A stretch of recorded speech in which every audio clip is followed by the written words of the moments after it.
चही बास के बहंगियानु हे बहंगी लचकत जाए।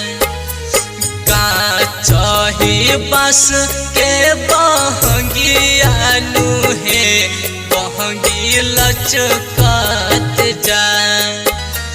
कान रहल छै बझनियानु हे दहु असरा पूरा। कान रहल छै बझनियानु हे दिही असरा पूरा।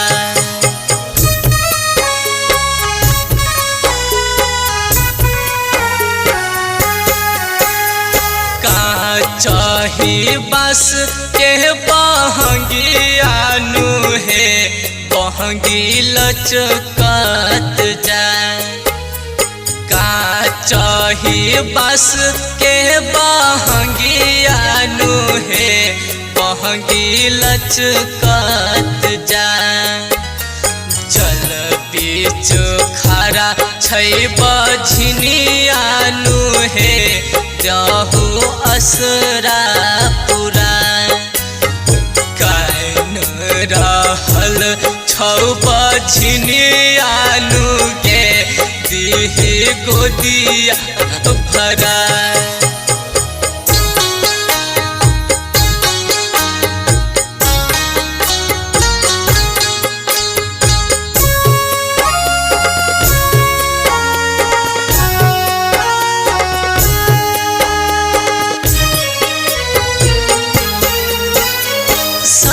साल पूजा कलियो सज के सपनमा।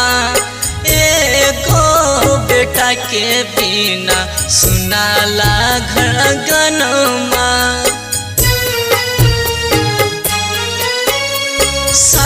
साल पूजा कलियो सज के सपनमा।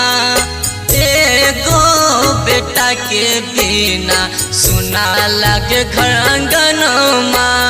छठी मैया सुन ले पुकार गे।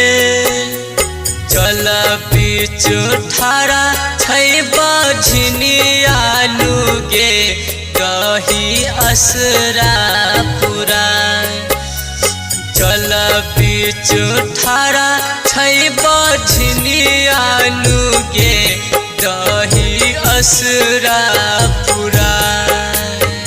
कान रहल छै बझनियानु गे दही गोदिया भरा।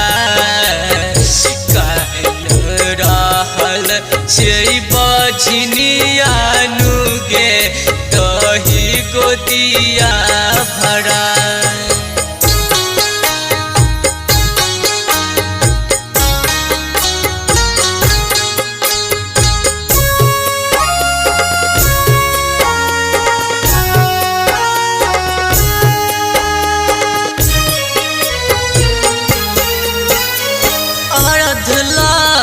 छठी मैया बाट तकै छी पत्थल बन किए देख रहल छी।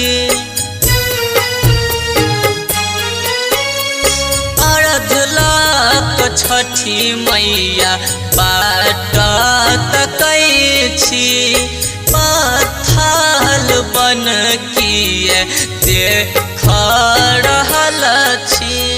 ठकुआ फुसबास कोनिया सजैनो तैयो अपराधी तू त हमरा बुझै छै। राम लखन संगे राम सजन के तू राना मैया कर दे उधार गे। जल बीच ठाड़ छै बझनियानु गे देही असरा पूरा। छै बझनियानु गे कोसिया भरा काहे रहल छै बझनी